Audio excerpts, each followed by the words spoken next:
ప్రేమైన దేవుని వాళ్ళరా, దేవుడు ఎప్పుడు మనకు మంచి చెబుతాడు, చెడు చెప్పడు.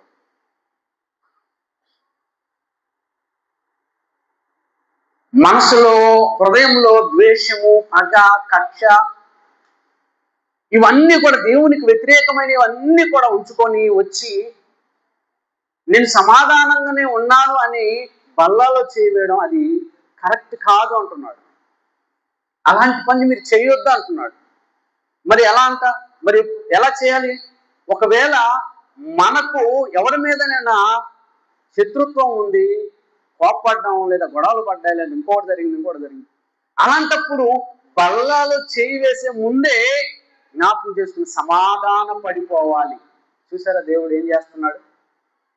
ఇక అంతటితో ఆగిపోవాలి, అంతటితో కట్ అయిపోవాలి.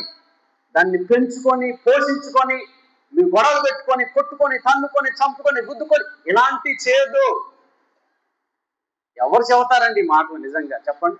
లోకంలో ఉన్న వారు చెప్తారా? వెళ్ళి అడిగితే ఇంకా ఏం చేస్తారంటే, మరి మంట మండుతూ ఉన్నప్పుడు ఏమంటారు? కిరోసిన్ పోస్తారంటారు కదా, పెట్రోల్ పోస్తారంట.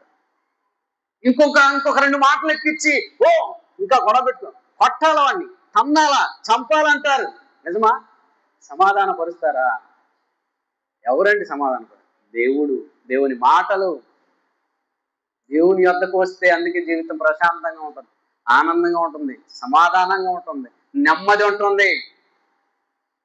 చూడండి, లోకంలో గొడవలు అవుతున్నప్పుడు వారు ఇంకా ఎక్కిచ్చేవారిగా ఉంటారు, ఇంకా పెద్దవి చేసేవారిగా ఉంటారు, ఇంకా ఎక్కువగా చేసేవారిగా ఉంటారు. వారిద్దరూ కొట్టుకొని చస్తా ఉంటే చూసి నవ్వుతూ ఉంటారు జనాంగం. అలాగే జరగాలి, అలాగే కొట్టుకోవాలి, అలాగే కక్షలు, అలాగే ఉండాలి. వాళ్ళు బాగా బ్రతుకుతున్న ఓర్వలేని జనాంగం ఉంటారు. కుటుంబం బాగుంటే ఓర్వలేని అసూయ కలిగిన ప్రజలు ఉంటారు, మనుషులు ఉంటారు. ఆ కుటుంబాల్లో చిచ్చు పెట్టేవారిగా ఉంటారు. భార్యాభర్తలు బాగుంటే ఓర్వలేనటువంటి వారుగా ఉంటారు. ఇరుగు పొరుగు వారు బాగుంటే ఓర్వలేని వారిగా అసూయతో ఉండి ఆ కుటుంబాల్లో చిచ్చు పెట్టి వారిని విడదీస్తారు, పాడు చేస్తారు, కుటుంబాలు నాశనం. ఇలాంటి సమాజంలో మనం ఉన్నామండి. వాస్తవం ఇది. నిజమైన ప్రేమైన దేవుని వారు, దేవుడు ఎప్పుడు కూడా మేలు కోరే, మన మేలు కోరే ప్రతిదీ కూడా చెబుతాడు, జాగ్రత్త అని.